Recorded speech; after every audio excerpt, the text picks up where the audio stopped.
இலங்கை இந்திய மீனவர்களின் பிரச்சினைகளுக்கு தீர்வு காணும் இலங்கை மற்றும் தமிழக மீனவ பிரதிநிதிகளுக்கு இடையிலான பேச்சுவார்த்தை இணக்கப்பாடின்றி நிறைவடைந்துள்ளது.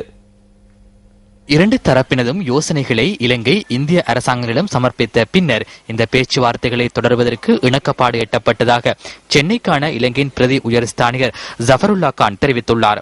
இதற்கமைய அடுத்த மாதம் அல்லது மார்ச் மாதமளவில் இந்த பேச்சுவார்த்தைகள் மீண்டும் இடம்பெறலாம் என அவர் சுட்டிக்காட்டினார். இதேவேளை சென்னை தேனாம்பேட்டை DMS வளாகத்தில் உள்ள மீன்பிடி வளத்துறை பணிப்பாளர் அலுவலகத்தில் இன்றைய பேச்சுவார்த்தைகள் முற்பகல் 10 மணி முதல் மாலை வரை இடம்பெற்றன.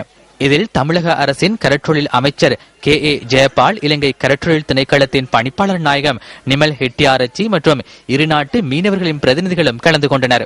இந்த பேச்சுவார்த்தையில் உரிய தீர்மானங்கள் எதுவும் எட்டப்படாத நிலையில் அடுத்த மாதம் கொழும்பில் நடைபெறவுள்ள மற்றொரு பேச்சுவார்த்தையில் இறுதி தீர்மானம் எடுக்கப்படலாம் என இலங்கை இந்திய மீனவ சங்க தலைவர் தேவதாஸ் நியூஸ் ஃபர்ஸ்டுக்கு தெரிவித்தார்.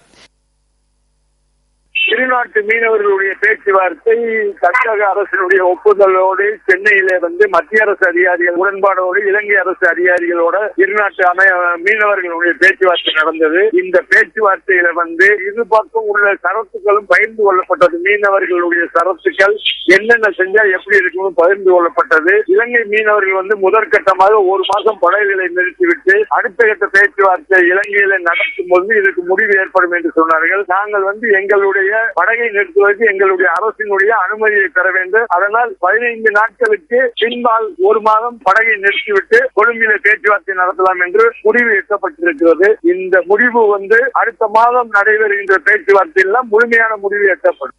இதேவேளை இலங்கை தமிழக மீனவர்களின் பல்வேறு பிரச்சினைகள் தொடர்பில் இதன்போது கலந்துரையாடப்பட்டதாக மீன்பிடி மற்றும் நீரியல் வள அமைச்சின் ஊடக செயலாளர் நரேந்திர ராஜபக்ச தெரிவித்தார். இலங்கை கடற்பரப்புக்குள் மீன்பிடி நடவடிக்கையில் ஈடுபடுவதற்கு இந்திய மீனவ சங்கங்களின் பிரதிநிதிகள் அனுமதி கோரிய போதிலும் அதற்கு இலங்கை மீனவர்கள் மறுப்பு தெரிவித்ததாக அவர் கூறினார்.